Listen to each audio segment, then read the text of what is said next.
Assalamualaikum warahmatullahi wabarakatuh. Alhamdulillah wa syukurillah wa ni'matillah, la haula wa la quwata illa billah.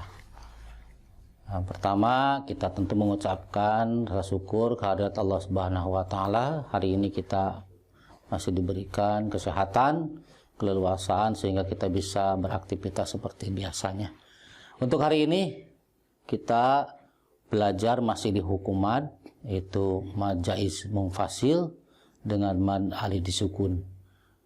Pada episode kemarin atau episode yang lalu kita belajar dua hukum mad, yaitu mad tabi'i dan mad wajib muntasil. Sekarang kita hukum mad jaiz munfasil dan mad alif disukun. Nah, marilah kita awali dengan hukum mad jaiz munfasil. Apa itu mad jaiz munfasil?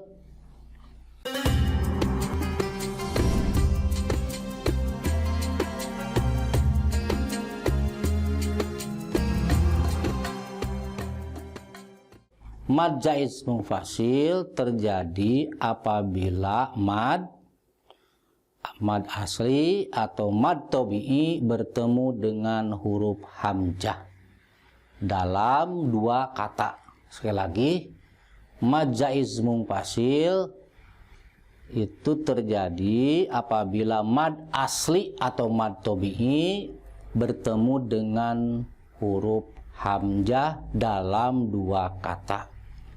Jadi kalau mad wajib dalam satu kata, kalau mad jaiz itu dalam dua kata, ya. Nah, cara membaca mad jaiz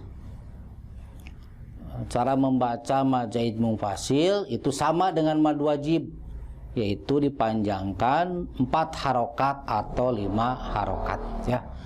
4 ketukan atau 5 ketukan atau ayunan bisa lah, gitu ya. Jadi mad jaiz munfasil itu panjangnya 4 harokat atau 5 harokat. Boleh dihitung dengan jari begini, ya, supaya mudah. Nah, kita lihat contoh-contohnya. Coba lihat, ini contoh-contohnya. Tuh, yang pertama itu ada inna. Di mana mad jaiznya? Di huruf na-nya itu. Di situ ada huruf mad tabi'i, ya. Setelah mad tabi'i ada huruf hamzah atau mad, huruf mad tabi'i na-nya itu lalu bertemu dengan huruf mad jaiz yaitu hamzah. Inna a. Nah, maka di na-nya itulah hukumnya mad jaiz munfasil, sehingga harus dibaca panjang 4 atau 5 harokat, ya. Yang kedua, wa ma udraka. Di mana mad jaiznya? Mad jaiznya ada di ma'a, ya. Di situ ada mad tabi'i yang ada patah kayak alis begitu, lalu berhadapan dengan huruf mad jaiz yaitu alif, sehingga dibaca panjang 4 atau 5 harokat. Boleh 4, boleh 5. Begitu kira-kira, ya, gitu. Jadi nggak boleh dibaca wama ad, ya, tetapi wama adraka, begitu, ya, gitu. Lalu ada contoh yang ketiga, inna ang. Di mana mad jaiznya? Yaitu di kalimat naang. Itu ada mad tabi'i. Nah, itu ada patah seperti alis gitu, lalu berhadapan dengan huruf mad jaiz yaitu alif, sehingga dibaca panjang inna ang, gitu, ya. Gitu. Nah, yang terakhir wala ang. Di mana mad jaiznya? Di la-nya, gitu, ya. Jadi ada huruf wala, di situ ada mad tabi'i berhadapan dengan huruf alif, ya. Sama seperti tadi, maka hukumnya mad jaiz mungfasil dibaca 5 harokat. Ulang lagi sekali lagi supaya paham ya, supaya mudah dipahami. Jadi sekali lagi diulang, mad jaiz mungfasil terjadi apabila mad asli atau mad tabi'i berhadapan dengan huruf hamzah ya. Sekali lagi dengan huruf hamzah dalam 2 kata ya. Jadi hukumnya mad jaiz mungfasil dibacanya 4 atau 5 harokat begitu. Nah, itu untuk mad jaiz mungfasil. Selanjutnya hukum mad yang kedua ya. Hukum mad yang kedua itu ada mad arid disukun.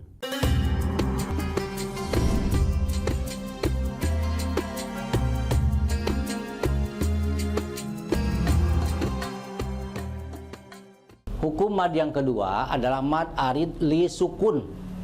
Mad arid li sukun ya.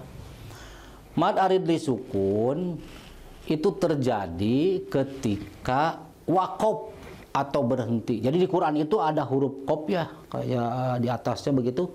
Itu wakop atau berhenti ya. Jadi kalau tidak berhenti maka hukumnya bukan mad arid li sukun gitu. Tapi ketika wakop maka dia mad arid li sukun di akhir ayat. Sekali lagi di akhir ayat sehingga mematikan huruf terakhir, sedang huruf sebelumnya yang dimatikan tersebut terdapat mad asli gitu ya. Jadi ada mad tabi'i gitunya atau mad asli, tapi di akhir ayat begitu lalu wakop, maka itu dinamakan dengan mad arid li sukun. Jadi kalau mad arid li sukun itu adanya di akhir ayat gitu ya. Nah, cara membaca mad arid li sukun ya, yaitu kadar panjangnya adalah 2, 4 atau 6 harokat. Begitu bisa 2 harokat, bisa 6 harokat, bisa 4 harokat ya. Jadi mad arid disukun itu panjangnya bisa 2 ketukan, 4 ketukan atau 6 ketukan ya. Itu kita. Nah, ini contohnya ya, contohnya kita langsung ke surat ada surat Al-Fatihah tuh di awal ya. Yaitu kita lihat ini di layar ini contohnya ya, yang sering kita lihat, yang sering kita baca ya. Ya, Bismillahirrahmanirrahim. Di mana mad arid li sukunnya? Di rahim, himnya itu ya. Karena dia wakop begitu ya. Jadi ketika dia wakop rahim, maka hukumnya mad arid li sukun. Gitu. Yang kedua, ara'aital ladzi yukadzibu biddin. Di mana mad arid disukunnya? Di dinnya. Itu karena wakop atau karena berhenti begitu. Jadi harus wakop ya syaratnya itu. Harus berhenti. Gitu. Nah, yang ketiga, padzalikal ladzi yad'ul yatim. Di mana mad aridnya? Di mana mad arid disukunnya? Di timnya itu yatim, timnya itu berhenti atau wakop, maka hurufnya mad arid disukun gitu ya. Nah, yang terakhir wala yahuddu ala ta'amil miskin. Di mana mad arid disukunnya? Di kinnya itu ya. Itu jadi itu hukumnya kin mad arid disukun. Sekali lagi, mad arid disukun itu ketika mad tabi'i lalu dia wakaf di akhir ayat itu. Mana mad tabi'inya? Di contoh yang pertama ya itu huruf mad tabi'i ya. Dia huruf setelahnya itu adalah wakaf ya, sehingga dibaca 2 harokat, boleh 4 harokat, boleh 6 harokat. Din juga sama, ya-nya itu adalah huruf mad tabi'i ya. Ya-nya itu huruf mad tabi'i. Karena dia wakaf huruf setelahnya berhenti, maka hukumnya mad arid disukun. Kecuali kalau wasol ya, itu lain lagi nanti ceritanya. Karena dia wakaf maka hukumnya mad arid lisukun itunya.